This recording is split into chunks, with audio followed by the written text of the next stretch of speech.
भाभी क्यों बदल गई। कोयल शादी के बाद जिस घर में आती है वहाँ सास ससुर के सिवा 2 ननदें भी थी, लेकिन दोनों शादीशुदा। कोयल ने सोच लिया था कि वो इस घर को जीत कर रहेगी, लेकिन होता कुछ और है। यार ये कोयल कैसी लगी तुझे? ठीक ही है, बस माँ एडजस्ट कर ले इसके साथ। हम दोनों तो वैसे ही शादीशुदा हैं। चलना कल घर चलते हैं, देखते हैं क्या करती है वो सारा दिन घर पर।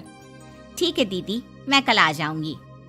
दोनों ननदें मायके आती है, जहाँ पिता बाहर बैठकर पेपर पढ़ रहे थे, माँ अंदर सब्जी काट रही थी और कोयल वो तो कहीं नहीं थी।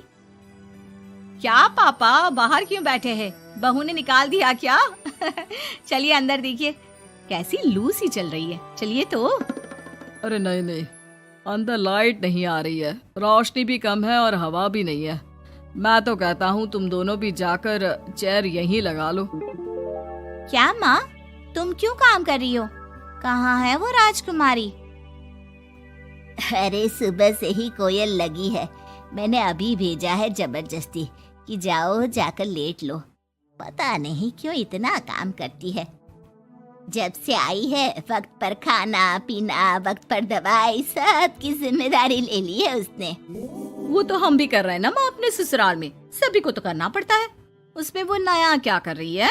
पापा के सफेद कपड़े कैसे पहले चमकते थे, अब देखो तो कितने मैले कुचैले लग रहे। कौन धोता है? धोती तो बहू ही है, लेकिन क्या करे बेचारी, मशीन ही खराब पड़ी है। सबके कपड़े हाथ से धोना, उसके भी तो मुलायम छोटे छोटे हाथ हैं। हाँ हाँ, और हम लोगों के हाथों में तो चक्का लगाए ना। अरे बस भी करो माँ। दोनों बहनें माँ बाप को काफी भड़काने की कोशिश करती, लेकिन कोई फायदा नहीं होता। पर कहते हैं ना, बेटी तो बेटी होती है उन लोगों के जाने के बाद। क्या बात है माँ जी, कोई आया था क्या? हाँ, वो तेरी दोनों ननदें आई थी। अरे तुम मुझे उठाया क्यों नहीं माँ?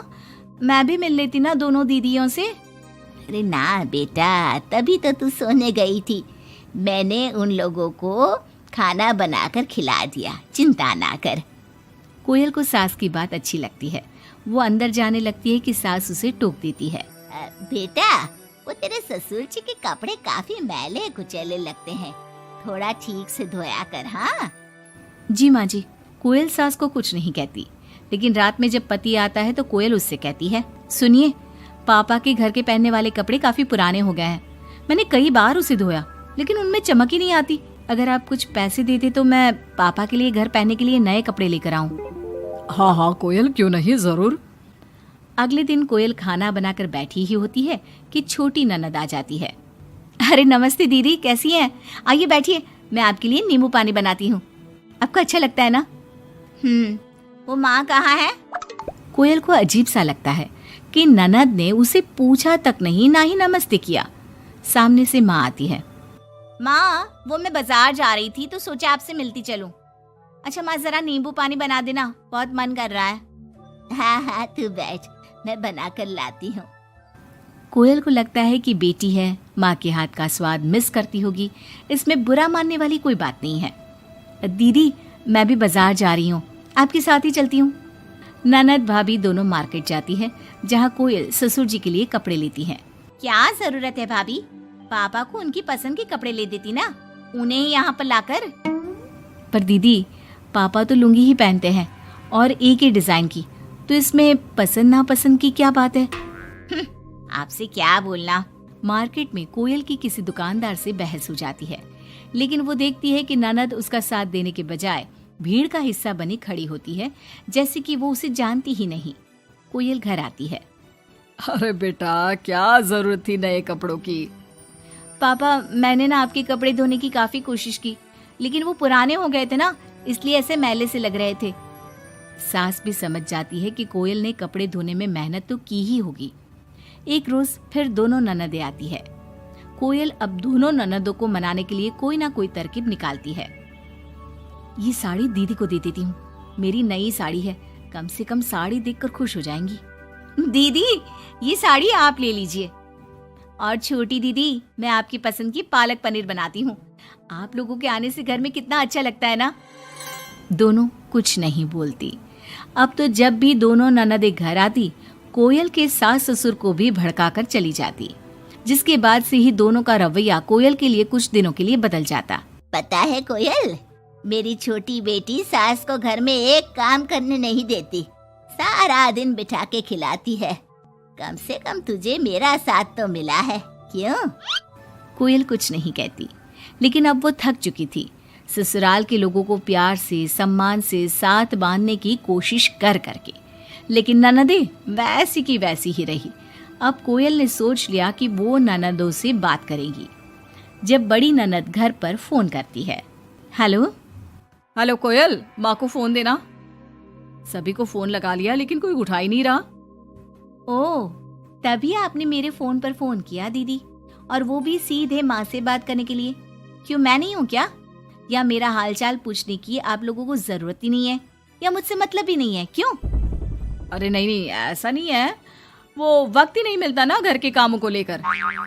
दूसरी ननद से भी कोयल बात करती है, लेकिन वो भी वक्त और काम थकान का रोना रोने लगती है।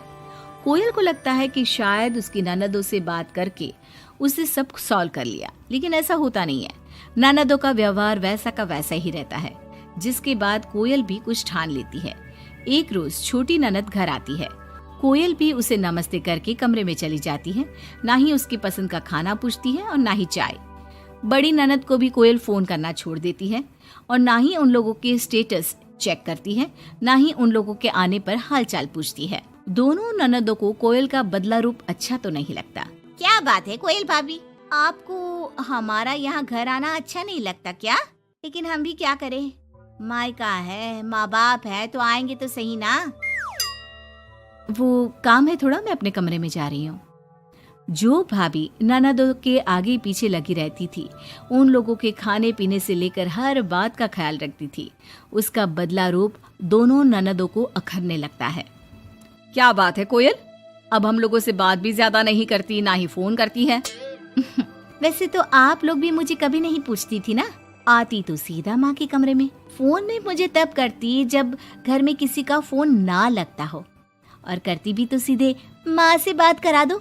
मेरे हाथ का ना खाना खाती, ना सीधे मुंह बात करती। तो मैंने भी अपनी दुनिया में जीना सीख लिया है। अब मैं मस्त हूँ और खुश हूँ। नमस्ते। ये बोलकर कोयल वहां से चली जाती है अपनी दुनिया में।